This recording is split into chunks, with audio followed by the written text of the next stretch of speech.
Hello everyone, welcome back to my YouTube channel. तो कैसे हो आप लोग? I hope you all are fine. आज का वीडियो अपन डिस्कस करेंगे most important topics and most important questions of management के बारे में।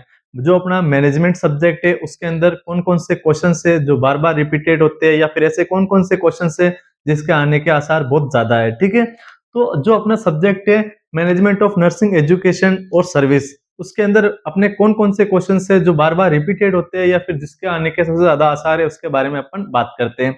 सबसे पहले क्वेश्चंस की अपन बात करते हैं, तो सबसे पहले अपन लॉन्ग क्वेश्चंस के बारे में बात करेंगे कि अपने ऐसे कौन कौन से लॉन्ग क्वेश्चन है जो बार बार रिपीटेड होते हैं। सबसे पहला क्वेश्चन है अपना डिफाइन मैनेजमेंट। अब यहाँ पर आपने आपको क्या करना है, मैनेजमेंट को डिफाइन करना है।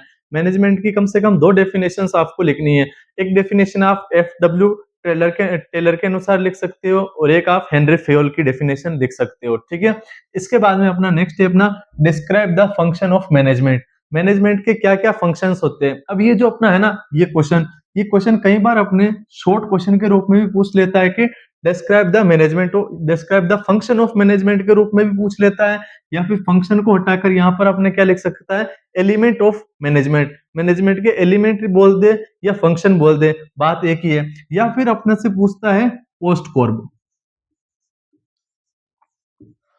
ठीक है, अगर क्वेश्चन अपने तीनों फॉर्म में पूछे लेकिन आंसर अपना क्या होगा, फंक्शन ऑफ मैनेजमेंट। मैनेजमेंट के फंक्शन अपन किस तरीके से डिसाइड करते हैं, पोस्ट कॉर्ब के आधारित पे। जो ये पोस्ट कॉर्ब है, पोस्ट कॉर्ब किसने दिया है, अपने गुलिक ने दिया था। तो गुलिक ने इसका मतलब बताया था कि पी मतलब क्या होता है, प्लानिंग, ओ मतलब ऑर्गेनाइजिंग, एस मतलब स्टाफिंग, डी मतलब डायरेक्टिंग, सीओ मतलब कोऑर्डिनेटिंग, आर मतलब रिपोर्टिंग और बी मतलब बजटिंग।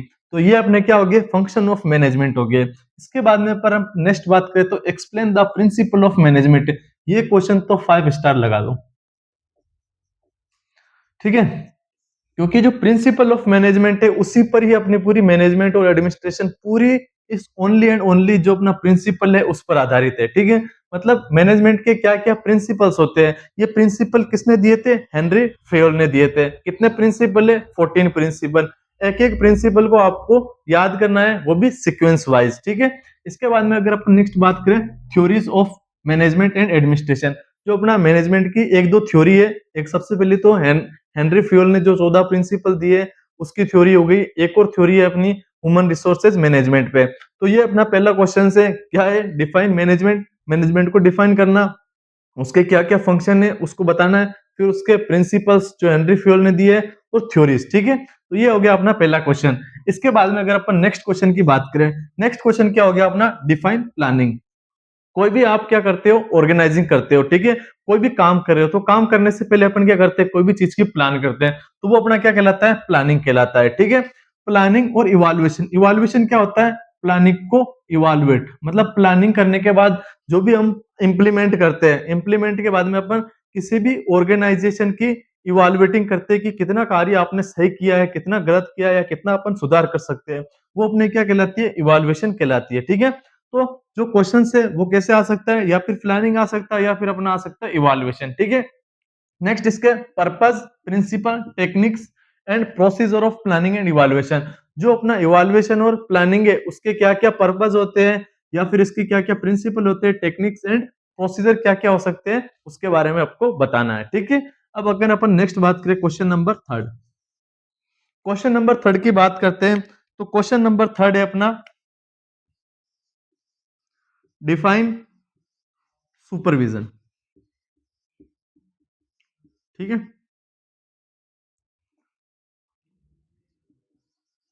सुपरविजन क्या होता है, सुपरविजन क्या कर रहे हैं आप, आपके जो भी को वर्कर है, कोऑर्डिनेटर है, उसको कैसे आप सुपरवाइज कर रहे हो, वो आपका क्या कहलाता है, सुपरविजन कहलाता है। Characteristics of a good supervisor, good good supervisor के,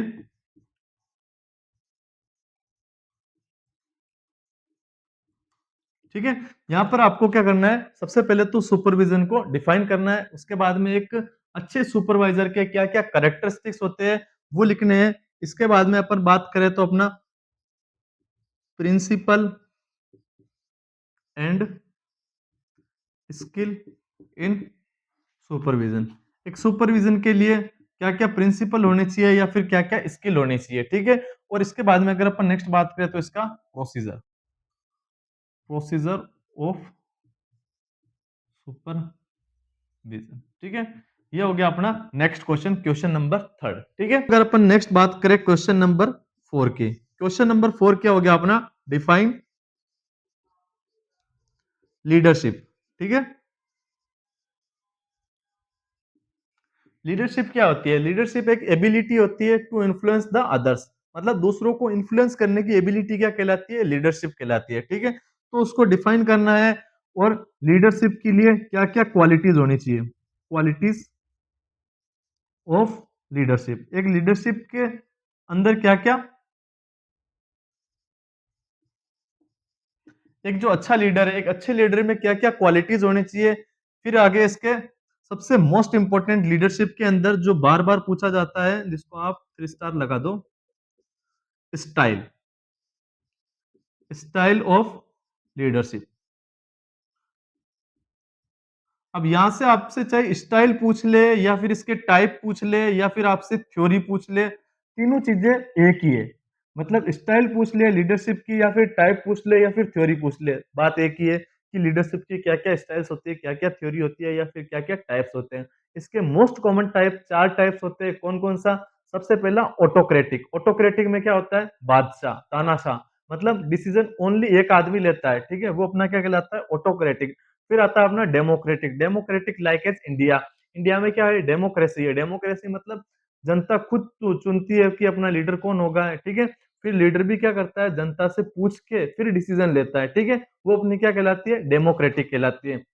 इसके अलावा अगर अपन नेक्स्ट बात करें, लेजर लायर, लेजर लायर में क्या होता है कि जो लीडर होता है वो क्या करता है? ओनली सबऑर्डिनेट पे क्या कर देता है? डिसीजन को छोड़ देता है कि तुम जानो, तुम्हारा काम जाने, ठीक है। तो वो अपना क्या कहलाता है? लेजर फायर डिसीजन कहलाता है, ठीक है। नेक्स्ट अपन बात करते हैं, एक होता है अपना according to situation, situational leadership, मतलब एक सिचुएशनल लीडरशिप, जैसी सिचुएशन होगा वैसा डल जाएगा, वो अपना क्या कहलाता है? सिचुएशनल लीडरशिप कहलाता है।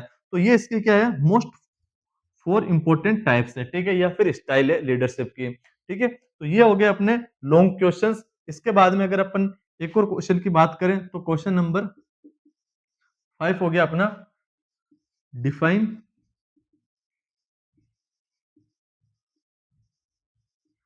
बजट या बजटिंग, मतलब आपको एक बजट मिला है, बजट के अंदर आपका काम हो रहा है या नहीं हो रहा है, वो अपना क्या कहलाता है? बजटिंग कहलाता है। मतलब कितना आपके पास पैसा आया और कितना आपने खर्च किया, वो आपका क्या कहलाता है? बजट कहलाता है, ठीक है। अब बजट के अंदर आपसे पर्पस,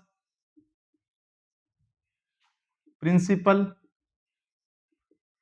एंड प्रोसीजर, ठीक है, ये आपसे बजट के अंदर पूछ सकता है। तो ये क्या हो गया? हमारे लॉन्ग क्वेश्चंस हो गए जो बार बार एग्जाम्स के अंदर आते हैं, ठीक है। इसके बाद में अगर अपन नेक्स्ट बात करें, क्वेश्चन नंबर 6, क्वेश्चन नंबर 6 में हम ऐसे बात करेंगे कि जो अपने क्वेश्चन है वो क्या आते हैं, कभी कभी अपने दो क्वेश्चंस को एक साथ पूछ लेते हैं, मतलब एक क्वेश्चन में आपको अलग चीज पूछेगा, दूसरे में अलग चीज पूछेगा। मतलब अपने मैनेजमेंट के अंदर बहुत सारे क्वेश्चंस ऐसे भी आते हैं कि आपको कई बार क्या होता है कि दो क्वेश्चंस पूछ लेते हैं, मतलब क्वेश्चन एक के अंदर ए और बी के रूप में पूछते हैं कि एक में आपको अलग सेशन पूछेगा, दूसरे में अलग सेशन पूछेगा। तो उसमें अपन बात करते हैं, तो सबसे पहला आता है अपना communication process and barrier of communication. Communication process तो आपको फर्स्ट ईयर से ही पता होगा, मतलब कम्युनिकेशन क्या होती है? दो दो लोगों के बीच में जो भी बातचीत हो रही है उसको अपन क्या बोलते हैं? कम्युनिकेशन बोलते हैं। और कम्युनिकेशन का प्रोसेस क्या होता है? सेंडर रिसीवर, मतलब एक सेंडर होता है, बीच में अपना चैनल होता है, और लास्ट में अपना रिसीवर होता है। तो वो अपनी पूरी प्रोसेस लिखनी है, ठीक है। नेक्स्ट अपन बात करते हैं बैरियर, कौन-कौन से ऐसे बैरियर है जो क्या कर सकते हैं? कम्युनिकेशन को इफेक्ट कर सकते हैं। लैंग्वेज हो गया, या फिर वन वे कम्युनिकेशन हो गया, तो ये अपने क्या है? बैरियर है, ठीक है। इसके बाद में अपन बात करते हैं क्यूरिकुलम। क्यूरिकुलम क्या होता है? एक प्रकार का चार्ट होता है जिसमें अपन क्या करते हैं? अपनी समरी, मतलब क्या अपने को करना है उसकी समरी अपनी क्या कहलाती है? क्यूरिकुलम कहलाती है। ये हो गया अपना क्वेश्चन नंबर 6। अब अगर अपन नेक्स्ट बात करते हैं क्वेश्चन नंबर 7, क्वेश्चन नंबर 7 क्या अपना सबसे पहला in service education programme. In service education programme होता क्या है? इन सर्विस एजुकेशन प्रोग्राम मतलब आप कोई भी सर्विस कर रहे हो, ठीक है? सर्विस के दौरान अपनी क्वालिटी, मतलब एजुकेशन को बढ़ाने के लिए आप क्या कर रहे हो? आगे पढ़ाई कर रहे हो, तो वो अपना क्या कहलाता है? इन सर्विस एजुकेशन प्रोग्राम कहलाता है। फॉर एग्जाम्पल आपने क्या किया है? स्टाफ नर्स हो, ठीक है? एक स्टाफ नर्स हो, स्टाफ नर्स के साथ-साथ आप क्या कर रहे हो, एमएससी कर रहे हो या फिर पीएचडी कर रहे हो, तो वो आपका क्या कहलाता है, इन सर्विस एजुकेशन कहलाता है, ठीक है? नेक्स्ट अपन बात करते हैं रिक्वायरमेंट। रिक्वायरमेंट क्या होता है? Sorry, recruitment. रिक्रूटमेंट क्या होता है? आपको स्टाफ लाने की प्रोसेस क्या कहलाती है? रिक्रूटमेंट कहलाती है, ठीक है? नेक्स्ट हो गया अपना material management. Material management along with inventory control. अब यहाँ अपना मटेरियल मैनेजमेंट क्या होता है? मटेरियल मैनेजमेंट मतलब कितना सामान आ रहा है, कितना आप यूज में ले रहे हो, कैसे आप कर रहे हो, वो अपना क्या कहलाता है? मटेरियल मैनेजमेंट कहलाता है। और इन्वेंटरी कंट्रोल, इन्वेंटरी कंट्रोल क्या होता है कि आपके पास जो इन्वेंट्री है वो कैसे मेंटेन कर रहे हो। इन्वेंट्री कंट्रोल के भी अपने मेथड होते हैं, कौन कौन से होते हैं? एक अपना एफएसएन होता है, फास्ट मूविंग, स्लो मूविंग और नॉन मूविंग। एक होता है अपना HML, high medium low cost के आधार पे। एक होता है अपना एबीसी, ठीक है? और एक होता है अपना वेद, वाइटल, असेंशियल और डिजायरेबल। ये अपने क्या कहलाता है? इन्वेंटरी कंट्रोल के मेथड कहलाते हैं।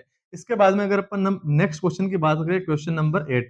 क्वेश्चन नंबर 8 में हो गया सबसे पहले ए। ए में अगर अपन बात करें तो अपना आ गया स्टाफिंग, ठीक है? आप स्टाफ को कैसे हायर कर रहे हो, स्टाफ की प्रोसेस क्या है, वो अपने क्या कहलाती है? स्टाफिंग कहलाती है। इससे आप इसमें से आपको क्या करना है? एक तो प्रोसेस और एक इसके पर्पस एंड टाइप, ठीक है?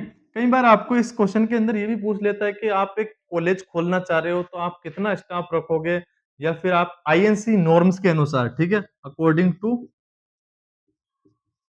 INC, Indian nursing counselling norms, मतलब रूल्स के अकॉर्डिंग जो अपना स्टाफ है, स्टाफिंग पैटर्न कैसा होना चाहिए, ठीक है? फॉर एग्जांपल आईसीयू में अपन बात करें तो आईसीयू में अपना स्टाफ का रेशियो क्या होना चाहिए? 1:1 होना चाहिए।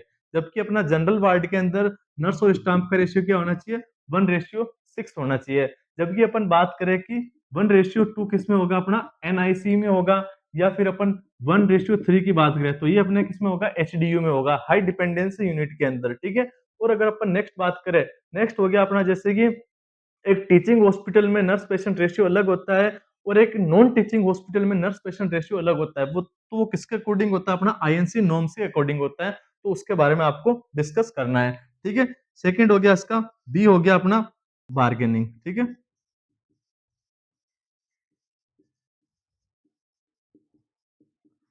बार्गेनिंग क्या होती है? बार्गेनिंग मतलब हो गया कि आप मतलब भाव तोल में या फिर आप जो भी इन्वेंट्री कर रहे हो, तो उसमें आप कैसे बार्गेनिंग कर रहे हो, वो अपने क्या कहलाती है? बार्गेनिंग कहलाती है। तो आपको यहाँ पर अपने को किसके बारे में डिस्कस करना है? कलेक्टिव बार्गेनिंग के बारे में डिस्कस करना है। इसके बाद में अगर अपन नेक्स्ट बात करते हैं, नेक्स्ट हो गया इसके शॉर्ट नोट्स। शॉर्ट नोट्स में अपने मैनेजमेंट के अंदर कौन कौन से क्वेश्चंस आते हैं? तो सबसे पहला हो गया अपना एचआर मैनेजमेंट। एचआर मैनेजमेंट क्या होता है? Human resources management. मतलब आप जो मैनेजमेंट कैसे कर रहे हो एक टीम लीडर के रूप में, वो अपना क्या कहलाता है? एचआर मैनेजमेंट कहलाता है, ठीक है? इसके बाद में अगर अपन नेक्स्ट शॉर्ट नोट्स की बात करें तो रिकॉर्ड एंड रिपोर्ट। मतलब आप रिकॉर्ड कैसे कर रहे हो? रिकॉर्ड क्या होता है? अपना रिटर्न कंसर्न फ्रॉम पेशेंट, या फिर आप जो भी पेशेंट को दवाई दे रहे हो वो अपना क्या कहलाता है? रिकॉर्ड कहलाता है, जिसको आप रिकॉर्ड करते हो। और जबकि जो रिपोर्ट क्या कहलाता है? रिपोर्ट मतलब आप वर्बली आपके सीनियर्स को या फिर आपके जूनियर्स को या फिर आपके जो भी सबऑर्डिनेट है, मतलब साथ काम करने वालों को आप रिपोर्ट दे रहे हो, वो क्या कहलाता है? अपना रिपोर्टिंग कहलाता है, ठीक है? नेक्स्ट अपन बात करते हैं नर्सिंग ऑडिट। ये अपना मोस्ट इंपोर्टेंट टॉपिक है। इसके बाद में अगर अपन नेक्स्ट बात करें तो ग्रुप डायनेमिक। ग्रुप डायनेमिक मतलब आप एक ग्रुप के साथ कैसे, अब या फिर अपने को वर्कर के साथ कैसे आप एफिशिएंट बना रहे हो मैनेजमेंट को, ठीक है? नेक्स्ट हो गया अपना आईएनसी। आईएनसी मतलब Indian nursing counselling. Indian nursing counselling के यहाँ पर क्या पूछते हैं आपसे? या तो एथिक्स पूछ लेते हैं, या फिर नॉर्म्स पूछ लेते हैं, या फिर आपसे जो आईएनसी है उसका हेडक्वार्टर वगैरह ये पूछ सकते हैं, ठीक है? नेक्स्ट हो गया अपना guidance and counselling. Guidance and counselling क्या होता है? आप एक पर्सन को कैसे गाइड कर रहे हो, मतलब एक ग्रुप ऑफ पीपल को आप गाइड कैसे कर रहे हो, या फिर एक पर्टिकुलर इंडिविजुअल को किसी एक प्रोग्राम के लिए या फिर एक ऑर्गेनाइजेशन के लिए आप कैसे काउंसलिंग कर रहे हो, वो अपना क्या कहलाता है? काउंसलिंग कहलाता है, ठीक है? इसके बाद में आता है अपना परफॉर्मेंस अप्रिशियल। परफॉर्मेंस एप्रिशियल क्या होता है? परफॉर्मेंस एप्रिशियल मतलब अगर कोई मतलब बंदा ज्यादा काम कर रहा है हॉस्पिटल के अंदर, तो आप क्या करोगे? उसको परफॉर्मेंस एप्रिशियल मतलब शाबाशी दोगे, वो अपना क्या कहलाता है? परफॉर्मेंस एप्रिशियल कहलाता है। इसमें आप क्या करते हो? या तो उसको वो प्रमोशन देते हो, या फिर आप क्या कर सकते हो? उसकी सैलरी बढ़ा देते हो प्रमोशन एप्रिशिएशन के रूप में, ठीक है। नेक्स्ट है अपना एप्लीकेशन। एप्लीकेशन की बात करते हैं, तो एप्लीकेशन क्या होता है? एप्लीकेशन मतलब आपका सहयोगी। जैसे अब मेरी कॉलेज है, तो मेरी कॉलेज ने का सहयोगी कौन है? आरयूएचएस है। तो मेरी कॉलेज ने किससे एप्लीकेशन ले रखा है? अपना आरयूएचएस से, ठीक है। मतलब जो एक बड़ी यूनिवर्सिटी होती है वो क्या करती है? अदर्स कॉलेज को क्या करती है? चलवाती है, ठीक है। या फिर अदर कॉलेज को क्या करती है? सपोर्ट करती है। वो क्या कहलाता है? अपना एप्लीकेशन कहलाता है, ठीक है। यहाँ पर आपसे एक क्वेश्चन ये भी पूछ सकता है कि आपको आईएनसी से एप्लीकेशन कैसे मतलब एप्लीकेशन का होता है मान्यता, मान्यता कैसे मिलती है, ठीक है। तो वो अपने क्या कहलाती है? एप्लीकेशन कहलाती है। इसके बाद में अगर अपन नेक्स्ट बात करते हैं एक्रीडिएशन। एक्रीडिएशन नेक्स्ट हो गया अपना नर्सिंग राउंड। नर्सिंग राउंड क्या होता है? नर्सिंग राउंड मतलब एज ए सुपरविजर या फिर एज ए लीडरशिप या फिर एज ए मैनेजर आप एक राउंड लगाते हो। राउंड लगाते हो तो वहां क्या क्या चीजें ऑब्जर्व करते हो, वो अपना क्या कहलाता है? नर्सिंग राउंड कहलाता है। नेक्स्ट हो गया अपना गांठ चार्ट। गांठ चार्ट क्या होता है? गांठ चार्ट होता है एक्टिविटी प्लानिंग। मतलब आप कोई भी एक्टिविटी को प्लान कर रहे हो, वो अपना क्या कहलाता है? गांठ चार्ट कहलाता है, ठीक है। नेक्स्ट क्या हो गया अपना पर्ट। पर्ट क्या होता है? यहाँ पर अपना पर्ट, पर्ट क्या होता है? पी मतलब हो गया अपना प्रोग्राम इवालुएटिंग रिव्यू टेक्निक। मतलब कोई भी आपने प्रोग्राम को इवालुएट करते समय या फिर रिव्यू प्रोग्राम को क्या कर रहे हो? आप इवालुएट कर रहे हो, तो वहां आप रिव्यू टेक्निक किस प्रकार से देते हो? वो अपनी क्या कहलाती है? पर्ट कहलाती है, ठीक है। तो ये थे अपने इंपॉर्टेंट क्वेश्चंस की सीरीज किसके अंदर? मैनेजमेंट के अंदर, जो अपने मोस्ट इंपॉर्टेंट या मोस्ट प्रोबेबल क्वेश्चंस है जो बार बार पूछे जाते हैं और जिनकी आने की संभावना बहुत ज्यादा है, उसके बारे में अपन ने डिस्कस किया है। एक एक क्वेश्चंस को अपन ने शॉर्ट फॉर्म में देखा भी है कि क्वेश्चंस में क्या क्या चीजें अपने को लिखनी है और कैसे लिखनी है। और ओवरव्यू तो मैंने आपको सारे क्वेश्चंस का दे दिया है कि किसका मतलब क्या होता है और क्या होता है। अब आपको क्या करना है? इन क्वेश्चंस को याद करना है। Thank you guys.